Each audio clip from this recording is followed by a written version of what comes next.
Mauro, thank you for having us here. No, thank you. Thank you for visiting me. Tell me how you started with bonsai. It was almost 30 years ago. I was 14 and I see some bonsai on a shop. And then I start getting interested, finding, whatever, books and everything. And then find out that here in town, in Feltre, we had a bonsai club. And I start joining the bonsai club every Thursday night. And I went like that for many years through high school, university. And then I start meeting, people more advanced and they helped me a lot, on my journey in the bonsai do. So, I live in the middle of the mountain. So as you could see today, we have really beautiful places close by where we can find good trees, good to become bonsai. So I start collecting and start, working trees, taking, lot of workshops with many different people. Every time someone was coming around in my region or in Italy, north of Italy, I took a chance, go there, see or be able to work with these people, and I learned a lot. Have you been in Japan to learn? No, I never been in Japan to learn. I was always looking in Japan like a big reference for my bonsai. I was always buying, magazines and everything. And finally, like 5 years ago, I went there for the Kokufu. And since 5 years ago, I went back 4 times. Actually, one time for work, a company hired me to do some classes, and I went there many times for the Kokufu after that, and I love to go there. Apart from bonsai, but it's just a beautiful trip to see the culture, visit new places, visit the nursery, the cities, the way that Japanese approach to everything, and you understand why their bonsai are so beautiful.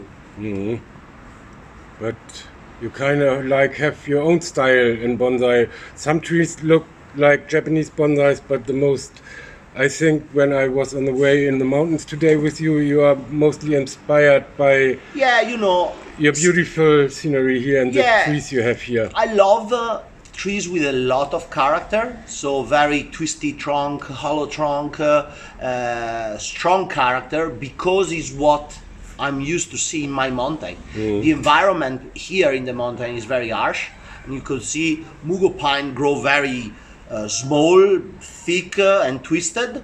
So this is kind of my aesthetic reference when I design a tree for myself. So when I look for the material I love, that's the kind of material. I do treat more, kind of quiet and let's say normal, if we can say that term. But for myself, I like to be surrounded with unique tree with a crazy character. Maybe because it's like me. Yeah, crazy. Looks like a little bit. Exactly. How did you come to digging trees?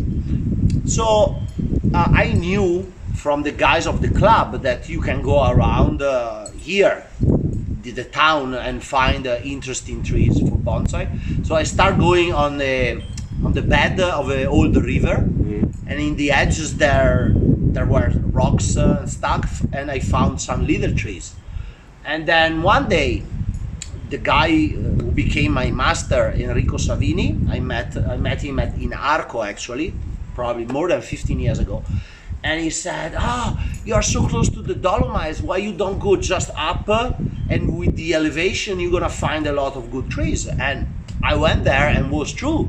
So I sent him picture. I said, I found a lot of trees. So he said, you have to start collecting. And I start collecting the trees up there in the mountain, and I never stop.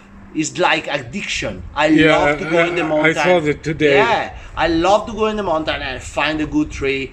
And I always look for the tree for myself, most of all. I love to collect a tree and then plan the journey to make that tree into a bonsai. I love that. I think it's different to buy a tree, even if it's a tree with a character you love, or if you go and dig the tree by yourself and you have this whole story. Yeah, I never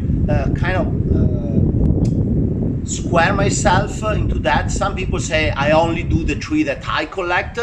I don't care. My goal was always build a beautiful collection. Since I start with bonsai, whatever tree comes around from Japan, from Europe, from whatever, and I like it, I want to take it. I don't care if it's a Yamadori, just collected, if it's a finished tree. If it's a tree I like and I think can make my collection better, I go for it.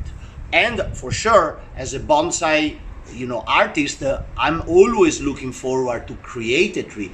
But it's also a big responsibility to keep the tree, and maintain and develop a tree that was already a bonsai. Yeah. I have many trees here that belong to other people before me, and the same at the museum. Some of the tree had already 2 or 3 people before me.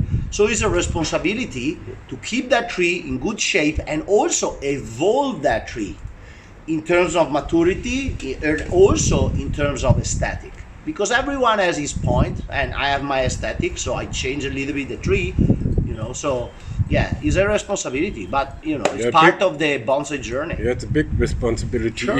especially if you take very, very old trees and care of them. If Absolutely. you got a living thing that is maybe 500 to 1,000 years old, that's at least 10 times as old as we were. Oh, yeah. And wow, that's a lot of No, responsibility we have to respect the tree. Yes. For example, here most of all we have mugo pine, as you could see, and the very old one, I like to prepare them 2-3 years or whatever need before I can get down here successfully. It's not like just go, dig 10 and maybe 3 survive. I like to dig, and everyone I dig, I want to survive. For Yes. the most simple tree to the beautiful and most beautiful tree. That's the goal, because otherwise it's a waste of time, it's a waste of energy, and it's a pity because that tree could be alive in the mountain. Yes, I think you should at least have 80 to 90% success Absolutely. rate to take a tree away from its natural place. Yeah, Otherwise, yeah. you should leave it. Sure, absolutely. And if I feel that tree is not collectible because there are rocks, the roots are too long, there are not enough roots, I like to leave it there. I have many trees up in the mountain that I go and I see them. I like to, do a journey and, walk and see them, but they are not collectible. There is a larch this big, completely hollow and twisted. He has only a long roots, 2 meters. The larch you can't layer, you can't collect and then bend the roots. It's better the tree stay there. It's too risky to collect, Yeah, and definitely. it's a pity. It was funny to go collecting with you and see how fast you see which trees are good Sure. and how fast you see if the tree is collectible or not. It's the same when I go collecting in my area, it's totally different. Yeah. But I grab the tree and I know if I can take it with me. Or not. If I feel it won't go with me, I leave it. Exactly. And it was the agree. same Yeah. with you. I couldn't see a lot of trees in this area because I don't have the eye for these trees. Sure. I'm used to do that for last, 20 years, 15 years. And, when I look on a tree, the first thing, I want to be sure there are enough root to support the tree after collection. Otherwise, if I have to cut a root to create more root closer to the trunk, I do that. Or if the tree, is in the middle of the rocks, or sometimes they are just inside the rock and they don't have roots, leave it there. You see that we found a very big one earlier, and I said it's a beautiful tree. Which but we lifted, but no way. yeah, or this little communes. Yeah, It's also, impossible. there is no way. I mean, those communes are beautiful in the mountain. You collect, maybe they survive. As soon as you start putting wire on them, or start pruning, they lose branches, and it's a pity. Yeah. How did you have the idea with the museum? So I started this collaboration with Marostica, with the Garden, 10 years ago. We started building a group that became the school. And then, because my space here was limited and I wanted That's what I thought. Exactly. And I wanted to develop more material from what I collect. I start bringing their material and working with my student, or for example, for demos, for Bonsai Focus, and building, or also buying material I start having even more finished tree that I have here in my own collection. So, 5 years ago we said there is a place in the nursery that is not used. It's perfect, it's covered with net. We do some background and we show some trees. And that's the idea of the museum. It's so beautiful. And you can't get all of these No, big it's trees impossible. in here. No, it's impossible. Here I have the small trees that for me, 60, 70 centimeter is small.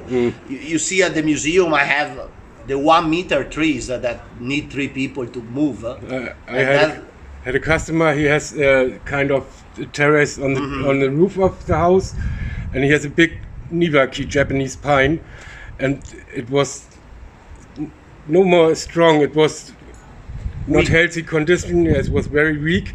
So I told them we have to repot the tree. So they ordered a big crane to lift it. It was about 20 meters high, and they lifted the tree with the crane. Incredible. We put in a bigger pot, we put a better soil into it, we made good fertilizer into it. Now the tree is healthy again. Perfect. Yeah, It's so crazy. Yeah, it's a lot of work on the big tree.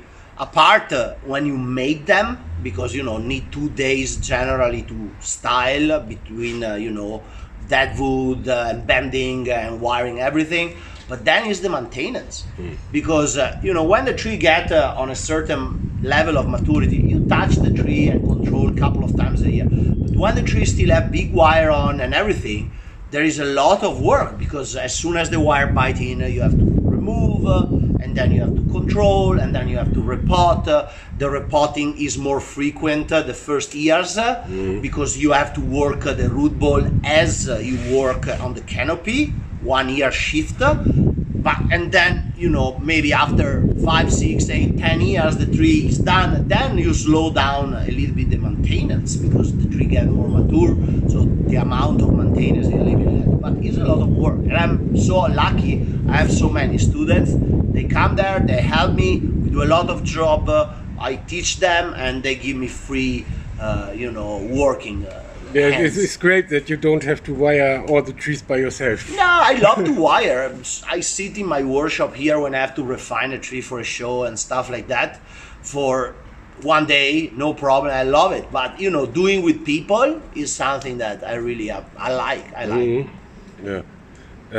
You started as an architect. Yeah, I mean, I start bonsai before because we were 14, but I never thought I would become a bonsai master. Again, my priority was to have good trees, and then learn is the process. And luckily I had the eye, and probably also studying architecture give me a little bit more that aesthetic form, and also the approach to understand lines, volumes, and everything. And the mix of studying architecture, the passion for bonsai, seeing trees in nature, fusing together, probably made my bonsai style. Yeah, for architecture you need a good eye for design and lines, and that fits very well, I think. Yeah, I agree. How long did it take you that you can live from bonsai? So, let's say that I quit with architecture 5 years ago, and I started working mainly in US. US is the place where I'm based with my bonsai. Apart, my trees are here, but most of my work is there. And I have a school in Germany, in Lorsch, as you see. I have a school here in Italy. I have other 2 schools in Brazil, and then but generally my private clients where I go and I take care of their collection, most of them are in US. Yeah. I started going in US in 2012, and now I can say it's my second home, basically. Do you think that Facebook and YouTube and all these things have an influence to your career? For sure, because everyone now is looking what they like online. You are interested in bonsai, or one day someone tell you, there is bonsai, and you Google it or you search on your social media. So being there and your name going around in that platforms is a good help. It's free advertisement. I always say it's a lot of work to do the YouTube channel. Yes. You don't get money back, but is a lot of free advertisement. Because people are looking forward your video, people interact with you, you can get new students, you can make your work known, and that's the thing. You invest not to have something in money now, but is for the future. Wow. I have so many contacts because my YouTube channel of people they want to study with me, come 2 times a year I do intensive class here, one in February and one in August for 15 days, where I get international students, and I have a lot of requests. This year has been difficult because people from US and some other part has to cancel, but for example this year I'm having a lot of Italian people. They want to come also because in the YouTube channel some video have Italian subtitles, because most of the time people said, I didn't expect you was Italian because all your video are in English or Spanish. Is because the most of the follower I have are from those kind of language base.